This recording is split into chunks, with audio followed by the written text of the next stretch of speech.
¿Les ha pasado que se matan estudiando por horas y al otro día, ¡puf!, se les olvidó casi todo? Es súper frustrante, ¿verdad? Nos pasa a todos. Bueno, y si les dijera que la clave para recordar mejor no está en el esfuerzo, sino en algo que hacemos después, vamos a descubrir una técnica que de verdad sorprende y que además está respaldada por la ciencia.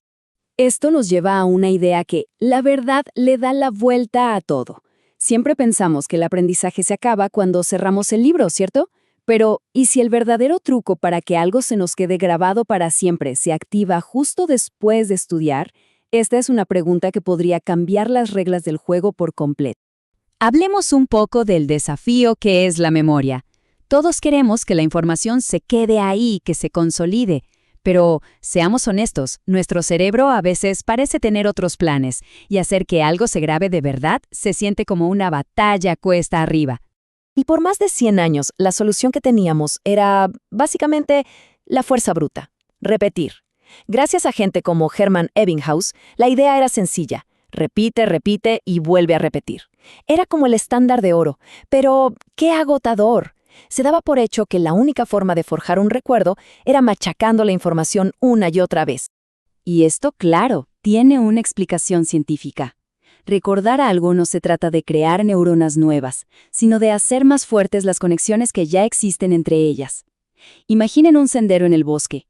La primera vez es difícil de ver, pero cada vez que pasamos, el camino se hace más claro, más marcado. Así funciona la memoria.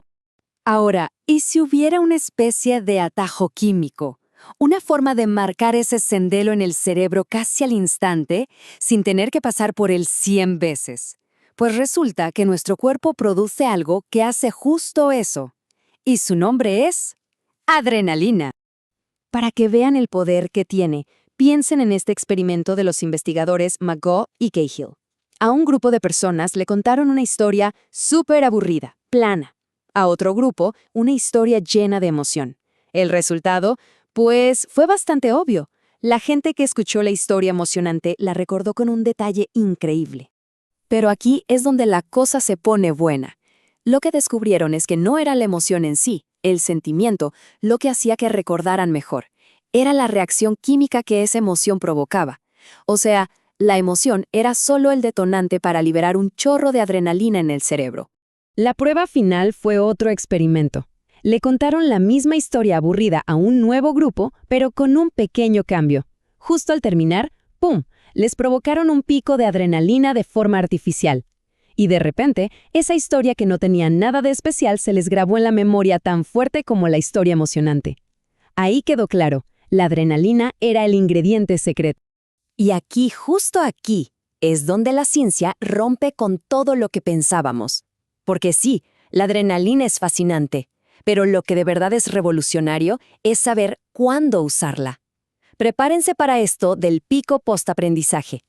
A ver, pensemos en lo que hacemos casi todos por instinto.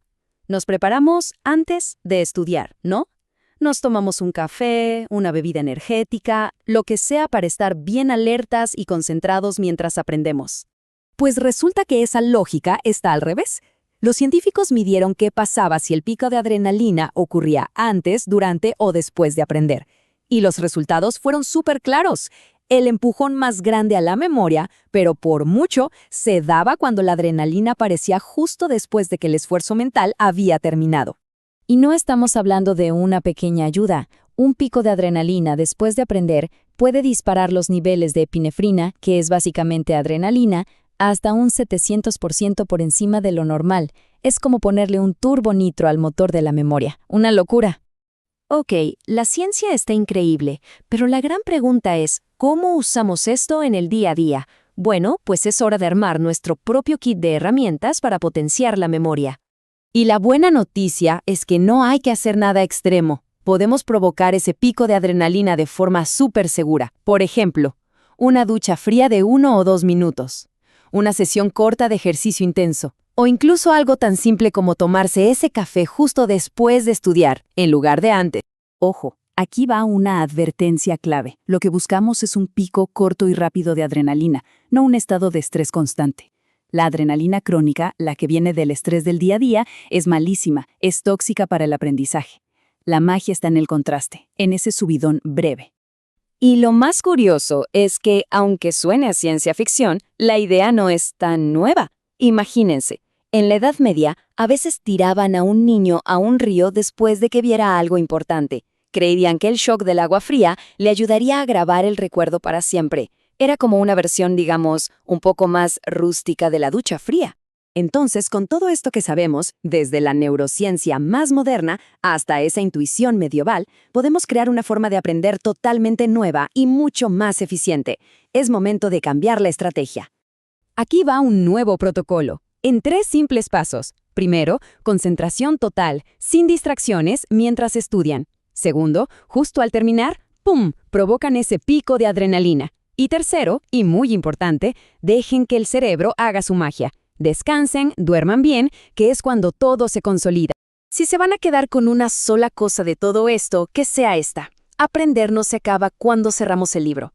Es un proceso de 2 partes. La primera es el esfuerzo, la concentración, pero la segunda, esa fase que casi siempre ignoramos, es lo que hacemos justo después. Y resulta que es la más importante.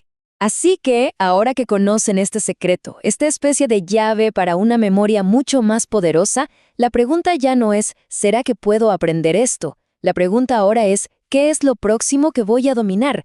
El potencial es enorme.